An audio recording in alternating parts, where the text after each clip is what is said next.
Welcome to our Saturday Simulcast. Brian Neubert, Tom Dienhart join me. I'm Alan Karpick, and uh, recruiting, not surprising, in the month of June 2021 is will be on the dais, so to speak, for discussion in addition to some other items. But want to thank the Union Club Hotel, which is a Travel and Leisure World's Best Hotel in Indiana nominee. Voting is now open. It's been open for a while, so visit Purdue Union Club Hotel or hotel.com for more details and to show your Purdue pride. And also a reminder, you can become a member of goldandblack.com. We have free trials available on the site. Most of our stories have a tile in there that you can click on and subscribe and or become a member of goldandblack.com. All right, this is prime time. Every month is prime time for Brian Neubert, but obviously June, especially this year, Brian. Everything is you keep writing about, and both of you guys have been writing about things turning back to normal. The sheer sign of that has been your visit to football last week for camp, recruiting camp, or this past weekend, but also all the basketball games that you've attended too. But talk about that and just that return to normalcy and the fact that you're back to watching kids play with little to no restrictions. Yeah, I'm back to watching kids play with little to no restrictions. That's a leading question, but go ahead. Yeah, I mean, things have, the last couple of weeks, I don't know if things are necessarily normal, but I think they're as close to normal as they're going to be at this stage. Normalcy will return when, college coaches can go and actually, watch these players. Part of the reason everybody's dying to get these kids on their campuses this June is because coaches want to be around them. They want to get to know the kids a little bit better than you can over Zoom. They want to make sure that the kid who's supposed to be 6'7" isn't 6'2", things like that. And that's where football camps are really important. That's where basketball visits are really important. And that's what they get to do now. Now, the one qualifier to quote unquote normalcy here is the fact that things are a little bit different in terms of the undercurrents at play, because there's this backlog from a year and a half of recruiting being idled, where I think the approaches to these things are a little bit different. I think, there's any number of factors on recruits' parts making these visits to. Every kid's different, and some of them are going to be hell-bent to make a quick decision. Some of them are going to be hell-bent to take a bunch of visits and then make a decision because they haven't had these experiences. But there's all this stuff going on, too, with everything going on with college sports where, there are kids making official visits to Purdue football right now when Purdue football is still recruiting the transfer portal for next season. And you could conceivably take a multi-year transfer right now, and that would dry up the scholarship that you just hosted a high school kid with that scholarship in mind. Every recruit in America right now ought to have the transfer landscape in the back of their mind, because it's kind of hanging over everything right now. Now, I think there's advantage to be gained from that also for people like Matt Painter, who are probably going to, be a conscientious objector to the transfer market insofar as they can be. Now, things can change over the years if his hand gets forced by the marketplace. But as of right now, he can go to these high school kids and say, look, I'm not going to build my program that way. I'm going to keep doing what I've been doing. And if you come to Purdue, the chances are relatively minimal. I can never make any guarantees, but the chances are relatively minimal that I'm going to take a transfer right on top of you when you get here, that kind of thing. But in terms of the actual, games being played and whatnot, I spent 20 minutes out at Purdue's football camp the other day just to see what it looked like. And everything was normal. And I've been to a couple of basketball tournaments, and outside of maybe a third of the people who hopefully, outside of maybe 2/3 of the people who are hopefully vaccinated, not wearing masks anymore, I think that I think things seem normal. And, I don't know if basketball ever necessarily changed for these guys. They just go where they are told to go to play basketball, and they do. This was probably not as big a deal on the kids as it was everybody else, but in terms of the entire landscape, I think things are pretty close to being right back to where they were before, the world stopped spinning. Tom, before you get to ask Brian a question, I wanted to ask you, you've done a lot of these exit interviews that have been on the site. Do you get the sense with some of those kids that are coming in, and now many of them are here, just that whole pent up, not anxiety, but pent up energy, maybe that they can't wait to get here, or is there some nervousness among them that this is going to be this return to normal is a change as well? Hello, Tom. I'm sorry, Tom. Did you get that? I'm sorry if I rephrased the question, but did you get a sense with all the entrance interviews that you've done of the guys coming in, what their take is of this return to normal? Are they just typical kids that are ready to come in and do the deal, or how do you view that? I really didn't get into that with them. I mean, I'm just kind of trying to get a sense what type of players they were, to give our fans an idea what to expect skill-wise, maybe where they fit in the team. I'm sure they're excited for return to normalcy. I mean, who wouldn't be after what we've endured for 14 months? So, everybody should be on campus as far as I know. I have found out that one of the grad transfers will not be making it to Purdue this year. C.J. McWilliams has sustained an eye injury and looks like his football career is probably over. So, Purdue's still recruiting the portal hard. There was just an offer that you guys probably saw that went out yesterday to a big cornerback from Missouri State. He's going to be a tough get. Like a lot of these guys are tough gets, but again, I think Purdue's still going to want some help back in that secondary. So, that roster continues to sort of change and morph, and always looking to upgrade. And again, as Brian knows, that portal changes and shifts daily. And I'm sure it's frustrating for coaches, but you just have to be nimble, and you've got to be a participant in the transfer portal. You cannot not be a participant in the transfer portal, I don't think. So again, Purdue's done its best, and I think injected its roster with some pretty good talent so far. It is going to be and of course that deadline comes up July 1st. It'll be the last day that can come to pass. All right, Brian, basketball this week, obviously an interesting week. You got to see not only a lot of Purdue's commits or signees, I should say, in the junior all-star game, but also a look at Miles Coleman.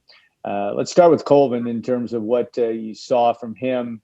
A guy that has got a serious bloodline. If you watch the video, he does impress you instantly. But what now, a couple days removed from it, what's your takeaway from that? Yeah, I have a quick point to make too about the question you just asked, Tom. I think personally, my guess is that the transfer rate for the class of 2021 is going to be astronomical. Because of the very factors you just mentioned. These kids didn't get to visit the schools that they ultimately signed with, and a lot of them are going to get there, and a lot of them are going to be like, I don't like these coaches, or I don't like this campus, or I don't like my major, or I don't like the city I'm living in now. And it's so easy to transfer now that that's just a very, very logical thing to expect. The other part of that too is a lot of these coaches are going to be like, you know what, I didn't see this kid in person.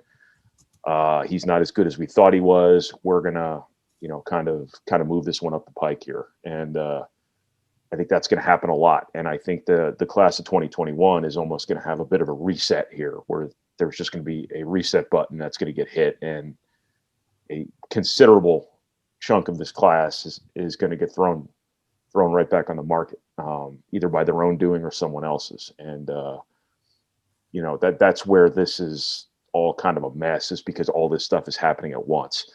To your question about Miles Coleman, I think he is kind of what Purdue doesn't often have, and isn't necessarily easy to get. He's sort of that really high-end wing athlete. I watched him play Tuesday night. Now, if you've ever watched June high school camp basketball, you're probably well aware that it's not what Dr. Naismith had in mind oftentimes, and not always the most aesthetically pleasing, functional version of that beautiful game.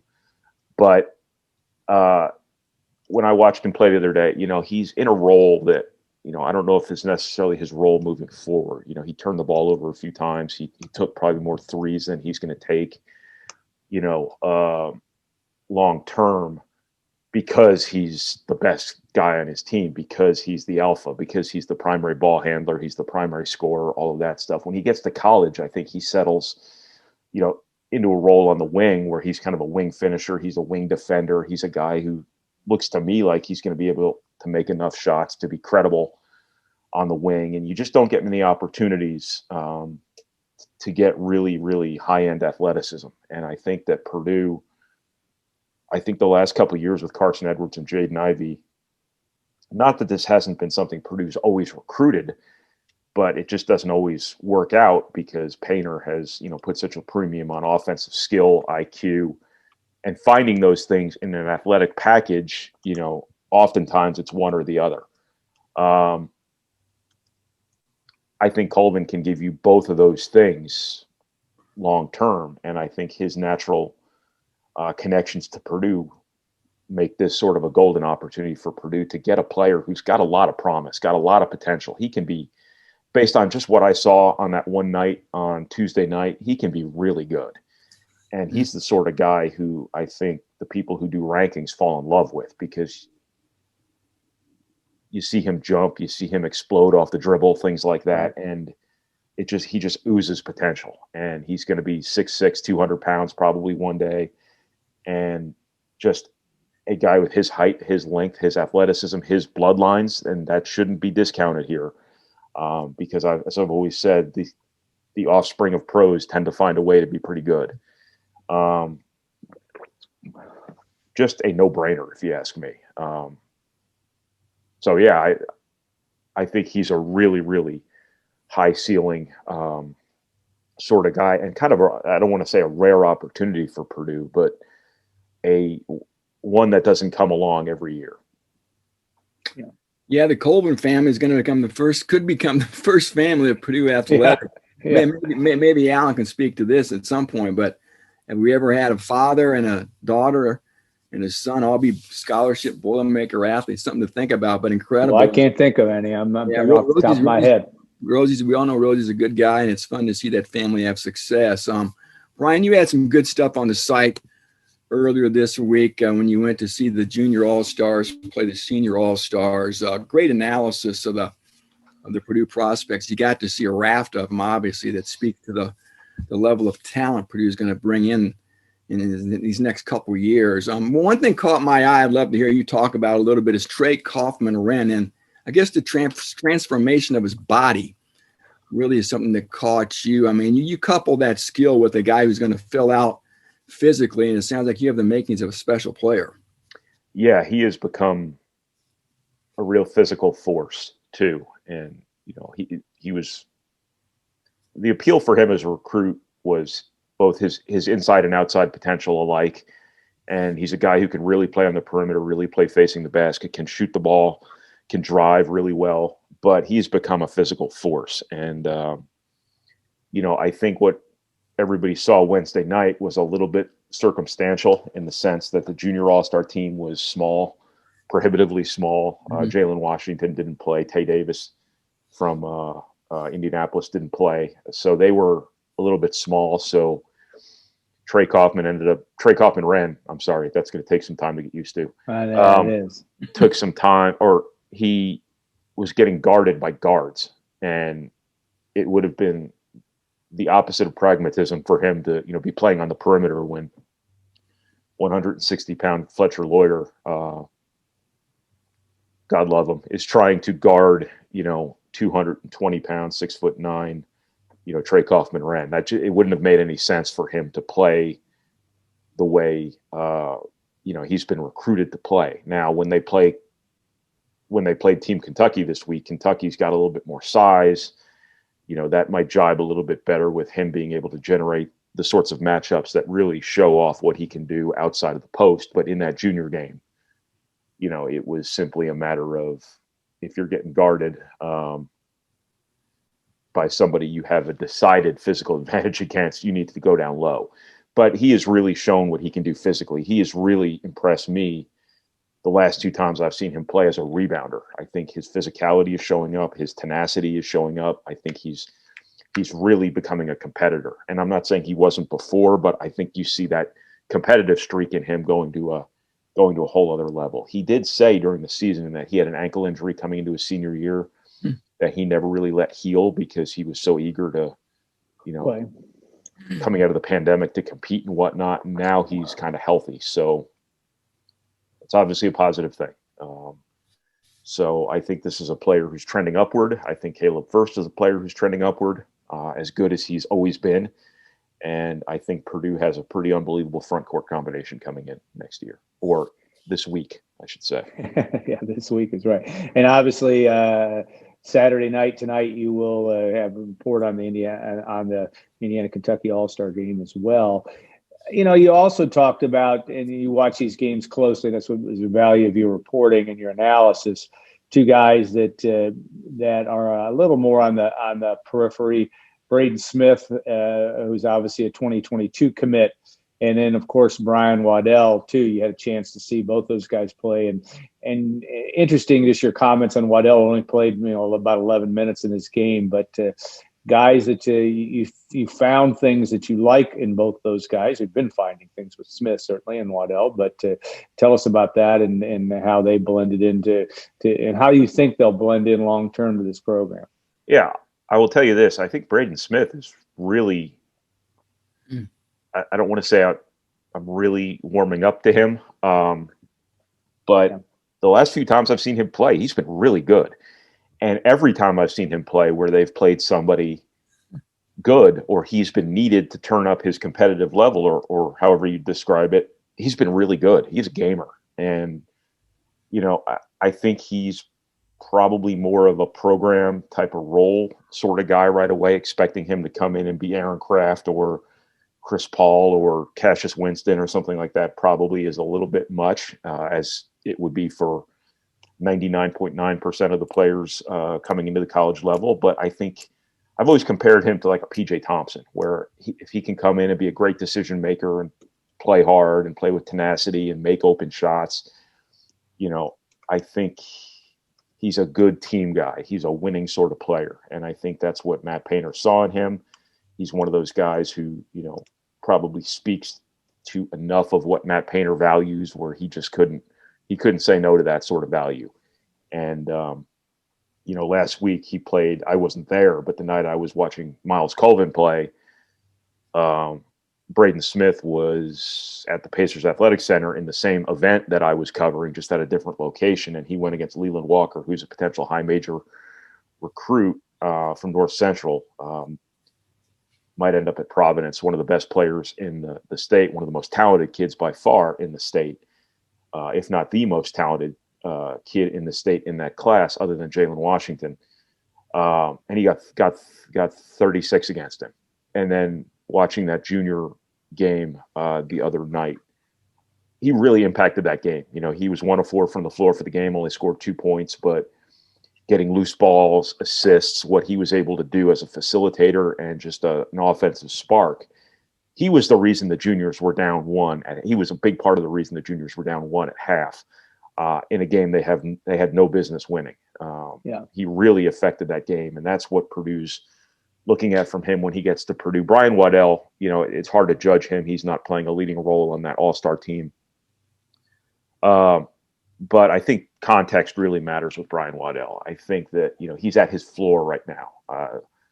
This is basically the bottom for him because he has so much room for growth from a physical perspective. He's only about 170 pounds over his 6'6", whatever it may be. And I think in him, Matt Painter just sees a glue guy, sees, I just mentioned Braden Smith being a role type of guy, but I think Matt Painter at his very core is a team builder. And I think he sees a guy who, after a redshirt year, once he puts on 30, 40, 50 to 100 pounds, whatever it might be, because he needs it bad, can be that guy who has a high basketball IQ, who can pass, who can shoot, who knows basketball, who's been part of winning at a high level, at the high school level. And it's just a guy he wants to build into, your consummate team guy. And I think it's all uphill from here for Brian Waddell, because he's just got so much physical upside, but by no means is he anywhere near the sort of player that he'll ultimately, be judged as when he gets to Purdue. So this is Matt Painter basically saying, swimming upstream the way college basketball is going right now, because this is a player he could have let go to Wright State. And if he goes to Wright State and becomes the player that Wright State figured he'd be and Purdue thought maybe he'd be, a kid like that nowadays, there's a better than 50-50 chance if he establishes himself at the mid-major level, he's going to look for something bigger. And if that were to happen with Brian Waddell, Purdue's all over him, good chance Purdue gets him. They could have let that happen, but Painter said, I'm going to dedicate a scholarship to this. I'm going to do it myself. I'm going to develop this kid in our program and, kind of condition him to what he's already sort of conditioned, to do from a team perspective, from a winning perspective. And if all this works out the way Matt Painter seems to figure it might, Purdue might have another one of those kind of like elite role players on its hands. I thought they had a couple of them a few years ago when they won the Big Ten. I thought No Joe Eastern was an elite role player. I thought Grady Eifert obviously was the face of the elite role player. And I think that's kind of what he's looking for in Brian Waddell. And this is the ultimate time will tell sort of situation, because he most certainly cannot be judged right now on what he is. It'll be much more a matter of what he will be one day. Hey, Brian, just real quick, too, a little football recruiting. You obviously were out there for the first camp. Official visits are taking place as we speak. Another camp looms for Purdue. The coaches are out and about. 2 commitments from high school kids so far. The Dominic Moon kid from Fort Wayne, of course, Brady Allen, the quarterback. I know you got to lay your eyes on Brady recently. Just talked about Brady a little bit, maybe what catches your eye. And I don't know if you can give us a sense or give the listeners a sense, Brian, of maybe how many high school kids you think Purdue could possibly take. And also, are there any areas you think that should be prioritized over others from a position standpoint? Yeah, starting off with Brady Allen. I saw him play during the season. Thankfully, in this weird COVID year, they had a game canceled, so they canceled the game on the fly at Brownsburg. So that gave me a chance to see him, where I didn't have to drive 4 hours south to go see him. If they made a movie about a high school quarterback, you would cast Brady Allen, because he checks every box. He is 6'5". Mm-hmm. He is athletic. He has a big arm. He has trained to be a quarterback the majority of his life, I'd imagine, and he just looks like a quarterback. And the one game I saw him play was a miserable day weather-wise. Might not have been his very best game, but you see a guy who can make a lot of different throws, and again is big enough to be that central casting sort of quarterback with a central casting kind of arm. All of that stuff. Purdue will have to work with him, obviously, as they would any quarterback. But he, from a physical perspective, I think he has everything. To be honest with you, and is probably the most physically impressive quarterback. Jeff Brom has signed out of the high school ranks at Purdue. All due respect to Jack Plummer, who was a little skinny coming out, probably a little more athletic than Brady Allen is, but I think Brady Allen, again, the best way I can put it is if you cast a movie about a high school quarterback, you'd have no qualms whatsoever about casting Brady Allen. In terms of this class, I don't know about their scholarship numbers. They don't have many seniors once again, and they're going to earmark a lot of their scholarships for transfers every year. I'd view it probably loosely as a 60-40, 50-50 kind of split every year. Whether that's accurate or not, I don't know, but I think they'll find a way to sign a robust transfer class every year. So I could see this being a deal where you don't take more than 10, 12 high school kids in this class, if even that. Now, I say that every year, that I don't expect Purdue to sign very many players in the high school class, and then they sign a bunch. But every year I get a little more right when I say that, because I don't know how many kids did they sign back in February, like 14? Yeah, it sounds about right. So this wasn't a year where they had 12 scholarships and signed 20 kids. This was a year where they had like 10 scholarships and signed 14 kids. So the numbers are starting to dip a little bit, and I think they're going to keep dipping.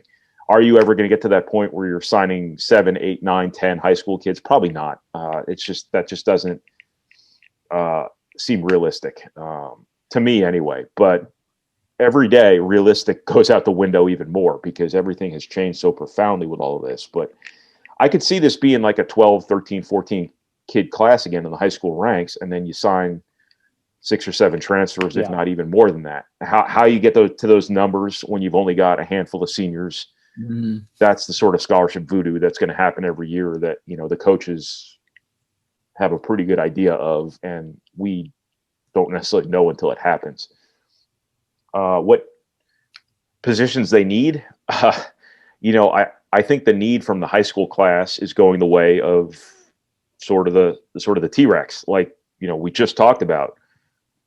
You address your needs through the transfer market nowadays. And with that at your disposal, that inevitably shapes the way you approach high school recruiting. You might look at something big picture, like we need to, get better on the offensive line. We need to develop offensive linemen.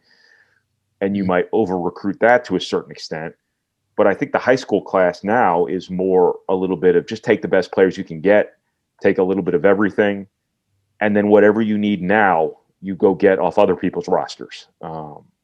And that's going to be a market Purdue is a permanent fixture in. Permanent. Every year, that is the more important part of this to me, because that's the part of this that makes you better or makes you worse now. And you've seen Purdue for a decade now looking for offensive line help every year from the immediate eligibility market. And I think that's just a permanent deal now. I think you're going to be looking for offensive linemen most every year. You're going to be looking for defensive backs most every year. You're going to be looking for defensive linemen most every year, as will everyone else in the country. So I'm not saying you're just going to Walmart and picking stuff off the shelves here. It's that easy. It's a matter of you get the best guys you can get from a high school perspective. You do the best you can to develop them and keep them in your program. And keeping them in your program is also directly tied to your evaluations. If the kid's not good enough, that kid is not going to stay in your program. One way or another, he's going to leave, either on his own to go play, or either non-organically by it being made known to him that, hey, your opportunities here are probably pretty limited. You can stay and get your degree if you want. We want you to do that. But if you want to play, this might not necessarily be the place for you. So I don't know if quote unquote needs necessarily apply as much to the high school class as much as they used to. I think it's probably a matter of get the best players you can get a little bit of everything, and get a good balance. And if you can get some blue chippers, hey, great. Somebody can come in and help you right away. A David Bell, a George Karlaftis, or Rondell Moore. Hey, great. Go get that player for sure. But I think, the transfer portal is sort of the need filler these days. And I think one God, question I talk too much. One question just I have. Cannot stop talking. Just got a lot to say. Diarrhea of the mouth. I'm going to switch a little bit of gears and throw it back to both of you on this. Just how much does that fundamentally change the way coaches coach? It's a different kind of development. There's going to be a premium now on being able to take guys that have been in other programs and fix them or mold them into your program. Tom, I'll start with you, but this is a whole different world. This isn't necessarily what these coaches signed up for 5 to 10 years ago, because you're going to have to find those 5 to 10 transfers, or the guys that played at Auburn and didn't get a chance to play, but they were highly rated. Now they're in your program.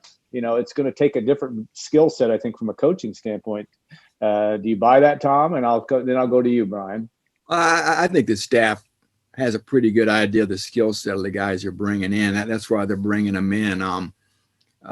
It's a kind of a whirlwind marriage. It seems like these courtships in the portal do not last long. I'm sure there's some investigative work, some poking, some prodding. to get a sense of an individual's personality and different intangibles. But I'm sure they've broken down the film and got a good idea of what the guy can bring on the field. Now, how's that guy going to fit in your locker room? Yeah, that's my question. Yeah. Who knows? I mean, Yeah. nobody knows. Geez, you hope for the best. You certainly don't want to poison your locker room, but you're gonna make mistakes. Let's all admit it, right? Everybody makes mistakes in recruiting. They're going to be portal mistakes as well. You have to take chances, though, and just hope you get the right guys, skill-wise, and a personality fit as well. So it's really exciting and intriguing to me to see where this is all going. Boy, it's just listen to Brian talk. It's being involved in this to a degree, following the portal, just how this has changed, how rosters are built now. I mean, it's pretty fascinating. And for me, from my fan hat perspective, it sort of gives teams a chance to reinvent themselves every year. And honestly, to have a good chance to reinvent yourself and succeed. Whereas before, you had to organically build your roster, cultivate it, build it, develop it. Man, now you can zap, like the NFL, go out and get guys and improve your roster ASAP. So from that perspective, I think it gives maybe some of the have-nots a chance for more hope on an annual basis. Yeah, Brian, I think it's a good point. Brian, as you look at this from a coaching perspective, though, is there going to have to be some, just getting those pieces to fit when they're on the practice field and get them to do what you need to have done and maybe not know all of what they were about before they got here, the kids that are here now, just a different, seems to me it's going to be a little bit different skill set for the coaches to have to be able to get those guys to mold into what you want to get done as a program. Well, it changes the job profoundly. The transfer market unfolds much more quickly than the high school recruiting market. Obviously, you have significantly less information to go on. It's sort of becoming a fantasy football draft. To be honest with you, you don't know the guys you're drafting. You're drafting them off of numbers and video and brief meetings with them. Now, when normalcy occurs and you can bring these guys in for official visits, that will help. But that will also, be a situation where this stuff all unfolds so quickly. So many of these guys know where they're going before they even transfer, that I wonder what that's even going to look like one day. But this is all encompassing. This stuff changes every day. Tom can attest to this, that every day it changes. You're going to get a kid one day. You're not getting a kid the next day. You're going to get this kid one day. The next day you find out he flunked gym in the spring and all of a sudden you can't take him. You're going to find out about some red flags or whatever, or he's going to get a new offer that's going to bump you. Or you just found somebody else you like better, so you're going to move off of him. It's constant, and these coaches right now are glued to the portal. And for some of the older guys who aren't accustomed to this, it's probably not a whole lot of fun. This probably isn't what they signed up for. I've kind of said about college basketball coaches, I think you're going to see some retirements this offseason, and I've been proven right by Roy Williams and Mike Krzyzewski getting out. I think you're going to see the NBA being a lot more appealing to those who have options. But I think this has completely changed everything. This has changed the way people recruit. This has changed the way people are going to coach their teams. They're going to manage their personnel. I mean, it's going to be interesting to see how coaches adjust to the need to keep players happy and keep them in their programs. Things like that. Are they going to change the way they handle players? Stuff like transfer reform's tentacles are rooted in every aspect of things right now. And I could talk for 2 hours straight about this without taking a breath, because there's simply no downplaying the importance of it, the relevance of it. But that being said, there's a lot about this that coaches aren't going to like. There's a lot of this coaches shouldn't like. There's a lot of it people like me don't like and shouldn't like. But there's no reason to think necessarily that this is like the end of college sports. This is different. It's not necessarily profoundly worse. I personally think right now this is a really tough situation. But 10 years from now, we might look at this as just the next evolution of the game. And once everybody acclimates to it, once some normalcy takes root, who knows what this is going to look like. But right now it's chaos. And right now it's something that is just fundamentally changing the game at every level. And I'd imagine the majority of coaches aren't necessarily thrilled, that this is their landscape. And I'd imagine that in the short term, a lot of athletes are going to make good decisions, but a lot of them are going to make really bad decisions too. And, kind of get stuck. Tom, I want to close out today's conversation on Leon Burtnett, the former Purdue football coach, and who passed away suddenly last week, at the age of 78. And obviously, Leon, you were around in school when he was here, and I was as well. The interesting part in the difficult, but is his pallbearers were literally a who's who of Purdue football from that period, and I thought that was really interesting. Kevin Sumlin, Rod Woodson, Brock Spack, on down the line. And a lot of these guys well and had a chance to talk to them over the years. Leon meant more to those guys. He was a player's coach, and those guys feel in some ways very indebted to him, and they showed that in his final paying their final respects. Yeah, I think that says it all, right? The people who really felt indebted to Leon and what he meant to their careers and as players, and then some of these guys as professionals too. Kevin Sumlin in particular came to Purdue as a walk-on in 1982, and Leon's a guy that gave him a scholarship and showed trust and faith in him and cultivated him as a player. And then, of course, Leon helped him get a start in coaching later on as well too. And Leon sort of helped repay that. I mean, Kevin sort of helped repay that, where he had Leon on his staff when he was the head coach at the University of Houston. So kind of neat for him to reciprocate that way. So that's just one example of one Boilermaker life that was really impacted by Leon Burtnett. And Alan, you talked about the other people as well. A long list of players, and a long list of pretty good football players too for Purdue during the Leon Burtnett era. I can go on and on. I had people reach out to me. I don't know if you remember Bobby Williams, who played running back in the late 70s, coached Michigan State. Brock and Kevin and that whole crew. Jack Beery as well, and Jim Everett. So I know that era wasn't highly successful on the field. It did include some magical moments and one magical season. And Leon's a guy who was a fun personality. I'm sure it would have been a lot of fun to cover, full time. And as you said, Alan, I'm not sure how good Leon would have done in the social media age, but good thing. We got to enjoy Leon and some of his unfiltered views. And again, a good guy who I think maybe the best thing you can say about somebody is how they made other people feel and how they made other people's lives better, and how selfish you were. And I think Leon, a lot of that permeated his life. Brian, you've known Brock Spack a long time, and just his allegiance to coaches and people that have helped him develop, give them opportunities. It's an interesting fraternity, so to speak, of guys that have that, and it's obvious that Leon would do. Even with Brock, this is a thing that he's always played as an important part of the Joe Tillers, the Leon Burtnetts, and of course Tiller and Burtnett worked together at Purdue as well. Tiller being his defensive coordinator, but just having known Brock all those years, Brian, anything else you have to add to the fray there in terms of that allegiance? No. But relationships really matter in coaching, because everybody has their network. Everybody has their coach who gave them their big break, who made everything possible for them.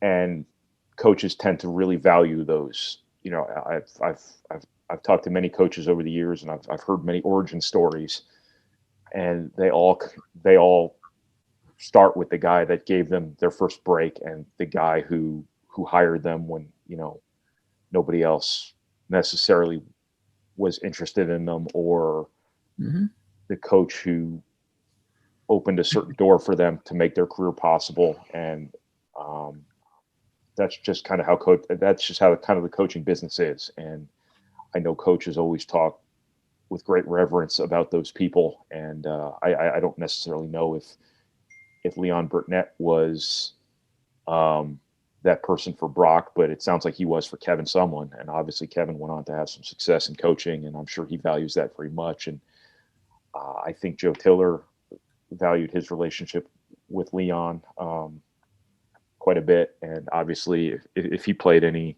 kind of role in Joe Tiller's success, obviously that was pretty considerable at Purdue. So that's sort of what I got. Because Brock, I think he hired Brock as a GA, right? He did. As well, and that was a big deal for Brock because he was thinking about. Of course, Brock had a very, very short cup of coffee with the Cowboys, I think, and was really looking to get his football career going. So, Leon was a funny guy, and he was never a dull moment with him in my time around him. But sorry to hear about his passing. But he is a definite football life. He's not quite to Phil Almatian's number of schools that he was there, but he was a lot of different places and touched a lot of lives, and including at Purdue as the head coach from 1982 to 1986. Certainly a part of Purdue's football history. All right, guys, good show. I have one more quick point to make about the transfer thing. Oh, go ahead. Because I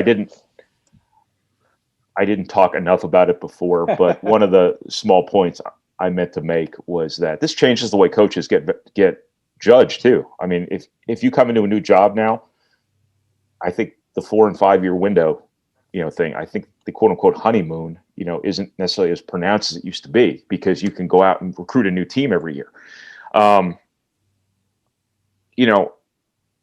If this transfer reform were in place in 2017, when Jeff Brom came to Purdue, as many grad transfers as he signed that year, who profoundly impacted that team for the better, he might have signed 25 transfers that year. He might have literally recruited a whole new team. He would have had to do it in a month, but he might have recruited a whole new team. A Micah Shrewsbury goes to a Penn State, and, all of a sudden you have the ability to go get players off the transfer market. Probably changes the expectation level a little bit, where, I don't know if people necessarily expect you to win the Big Ten right away, but I think they probably expect signs of progress maybe a little bit sooner, because you have the capability to recruit an older guy, things like that. So it probably puts a little bit more pressure on coaches too, because you do have a new avenue to get competitive or get good a lot faster than, traditionally you might be able to in certain situations. So that's part of it too, in terms of what I mentioned before about this shape, affecting almost everything about college sports right now. Yeah, I think the honeymoon period is going to could be shorter based on that analysis, and I think that there's some real truth to that. All right, guys, I appreciate your time this morning, and I hope everybody that along the line has a good rest of the weekend. I want to thank the Union Club Hotel for its sponsorship of our Saturday Simulcast. Visit the Purdue Union Club Hotel.com for more details on that as well, and we will look forward to talking more. A lot of other issues we'll get to over the summer as well. But obviously, recruiting next week will probably still be front and center for our Saturday Simulcast. So have a great week, everybody. Thanks so much, and we'll look forward to talking next week.